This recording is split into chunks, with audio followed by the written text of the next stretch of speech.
You simply press and hold the button to attack, so you can really enjoy ultimately just dashing like a maniac through the stages.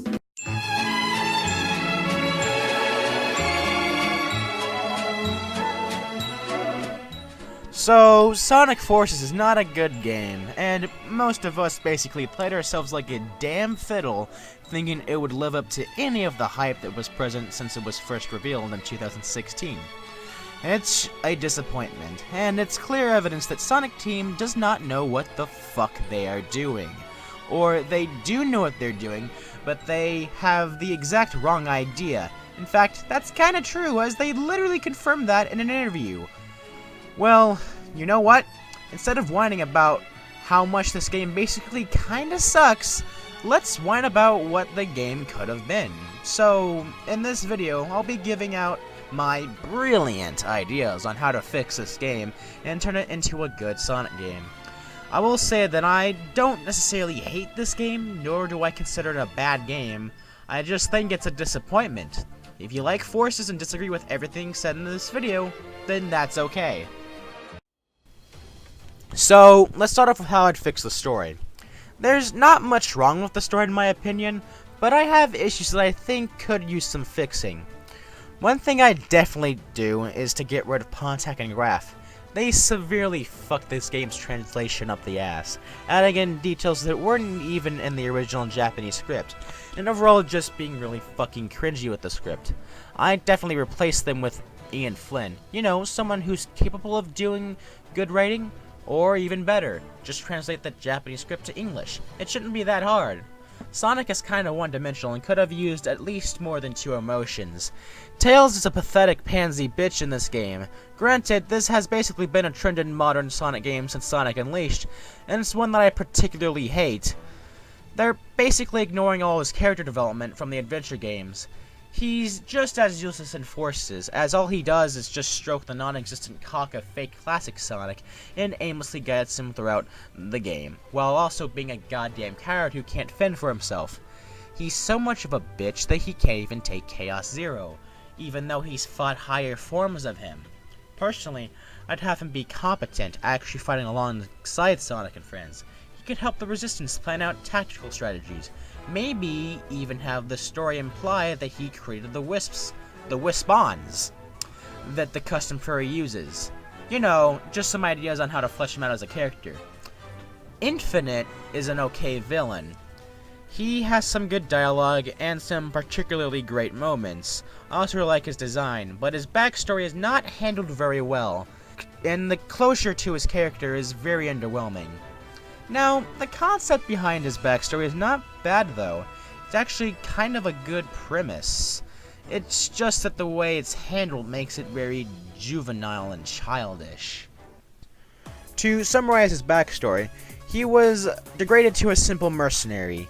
He had friends and together showed the world what they could do, but when he touched the Phantom Ruby, everything changed. He became insane and started working for Dr. Eggman, and because of that decision, his friends died. He felt very guilty and even weak for not being capable of saving them, so he took all that pain and rage and became infinite. Not a bad backstory. Even the comics establish this pretty well. So, how is it handled in the game though? Pathetic. Me. He's calling me weak. No, I am not weak. I'm not weak. I am not weak. The writing implies that he became infinite because he was mad that he got his ass beat by Shadow. So he wants to become a better edgelord and prove that he's not weak. Honestly, it's a very petty backstory, and if I were to change it, I would focus on his anger and guilt after losing his friends, and have that be his motivation for wanting to cause destruction to the world. Would have been way better than I'm not weak! His closure is honestly pretty strange. He just gets his ass kicked and he's all of a sudden whisked away to a tower never to be seen again. It's like they tried to make his defeat ambiguous. I personally would have made him the final boss, where he's at his highest level of power, and Sonic, your custom furry, and fake classic Sonic all have to fight him in their super forms. Anyways, there's more I can nitpick and correct about the story and writing, but I feel that I should move on to the more important aspect of this game, and the one that ultimately brings it down. That being the gameplay. Alright, let's set one thing straight. Get classic Sonic the fuck out of here. He literally served no purpose to the plot, and had basically the worst playstyle in the entire game. He was practically the third wheel. He's a massive downgrade compared to his gameplay in Generations, and it's a fucking joke compared to the pristine and polished classic gameplay of Sonic Mania. So, I may ask, why even have him here when Mania had infinitely better classic Sonic gameplay and would have come out the exact same year? Now, I bet that all of you people in the Sonic Forces Defense Squad will use the argument that Forces started development before Mania, which somehow automatically makes it justifiable. However, he isn't even present in any of the game's concept art, which leads me to believe that he was added in late into development, as a way of tying into Sonic Mania, a game they knew would be successful and critically acclaimed. So they added him in to leech off that game's success, but at the cost of quality. Honestly, the time spent making these awful stages could have gone to making something better, like having infinite playable so we can be given more insight into his character. Well, no, actually, what would have been even better would to be just focusing on having compelling gameplay for modern Sonic and the custom furry. I honestly adored the whole custom character concept. I thought it was the best part of the game. It still has some issues that I would fix though. I would add more customizable options, and I'd also make it so that the custom furry has proper body proportions similar to that of the official characters, instead of the boringly flat generic cartoon character looking proportions. I get why Sonic Team did this. I mean, they didn't want the custom character overshadowing Sonic in terms of design. But the Dragon Ball Xenoverse games didn't nerf their custom characters to be inferior to the official ones, so why does this game have to do that? The biggest thing I'd fix for the custom furry is its gameplay. Basically, it's modern Sonic's gameplay, but a bit more shittier. Something new would have been better. So, what I'm going to suggest is free-roaming, objective-based levels with a bit more emphasis on combat. I'd also give each race their own ability to go alongside with the Wispons. Like, for example, hedgehogs could do a spin dash, and birds could have an air dash, you know, something along those lines. Each stage could have different objectives. Some stages could be about getting to the end. Some could be about trying to defeat certain enemies, like the giant Death Egg robots in the city. Others could be about rescuing members of the Resistance who are in danger. Last thing I want to mention with the custom furry is the grappling hook. It was a very cool idea, but it was very underutilized, as 90% of the time it was used for automation. It could have been used for so much more, like environment-specific level design gimmicks and spectacles-based set pieces. And I'm not talking about QTEs, I'm talking about the ones that have player input. So, for modern Sonic, well, to start, I'd give him back his control from Generations.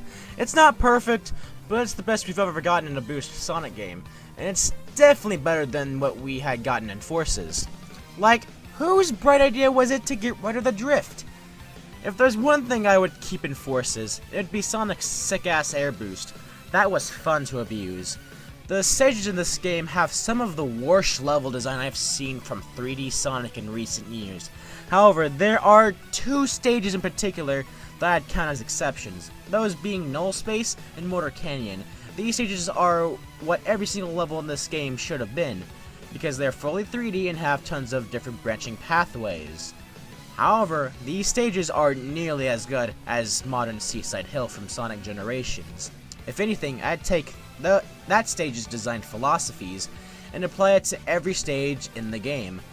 I'd also add a bit more of an emphasis on 3D platforming, not too much though, and I'd also cut down on automation. I'd also make the stages way longer, clocking in on around 5 minutes, if not then at the very least 3 minutes. Stages that are less than 1 minute are just unacceptable.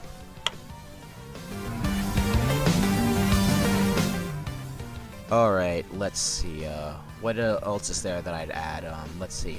Oh yeah, I'd add in the boss fights for Shadow and Chaos. They were hyped up as villains who you would fight, but they end up being one-shotted in cutscenes. Like, why? I was legitimately hyped up to fight these guys again. And while I'm at it, I'd change the boss fights for Metal Sonic and Infinite. I'd make Metal Sonic harder and give him his attacks from Generations in Sonic 4. As for Infinite, while the cube shit was kinda cool, honestly would have liked to have seen him use more than that, like the energy attacks you see him use in the cutscenes. I'd fix the marketing since it was pretty bad. And I'd also add in better replay value. And, let's see, oh my god, honestly, I'd have to fix the entire fucking game. Because basically everything about it is just so wrong. We can stay here all day talking about what we'd fix, but honestly, we all have to ask ourselves, what were they thinking putting out such half-baked trash like this? Haven't they learned from failures like 06 and Rise of Lyric? How could they go from a game like Generations and Mania to a game like this? Now, I'm aware that the talent that worked on games like Unleashed and Generations left and moved on to Nintendo to work on games like Zelda Breath of the Wild and Mario Odyssey. So Sonic Team basically had to hire new people for this title. So it makes sense as to why the game is what it is. But Forces could have definitely benefited from extra development time. But nope, they just had to rush it out for the holiday season, didn't they? Before I end this video, I want to bring in a guest to talk about what he would fix. So, ladies and gentlemen, I introduce you to Gur from the Riech Gamers, as he goes into detail about 3 things he would fix in Forces. Hello everyone, I'm Gur from the Riech Gamers. If you don't know me, head over to that channel. We do gaming related things and other topics, and not really memes, but sometimes. And regardless, so what I feel like they need to fix about Sonic Forces, for starters, is that god awful pencil thin straight fucking level design. Besides that, they also need to fix the Chaos battle. Like, they hype him up so much in those trailers as a side boss and a regular boss, in a sense. Yet you can 1 or 2 shot him with classic Sonic of all characters. And they also need to fix the way they implement custom characters into the lore, because, I mean, it's a cool idea on paper and in theory, I guess, but in game, it is not really that good of an idea to have. Think about just playing Sonic 1, right? You're strolling through Green Hill, you go to the end, and instead of Eggman, you see fucking Catman with cloud goggles and a vape. Yeah, I wouldn't like that either. Anyways, that is just a brief summary of what I would like to have changed in Sonic Forces, or any Sonic game like Forces. But if you like this video, give it a like, subscribe to the New Man from Pac-Man and to the Riech Gamers. Thank you for watching, share this video, give it 45 million likes, dab in the comments, and see you next time. Keep vaping our little fucking goddammit fucking subscribers. So, dear viewers, if there's anything you would fix about Sonic Forces, what would it be? Be sure to let me know in the comment section below. And as always, until next time, goodbye.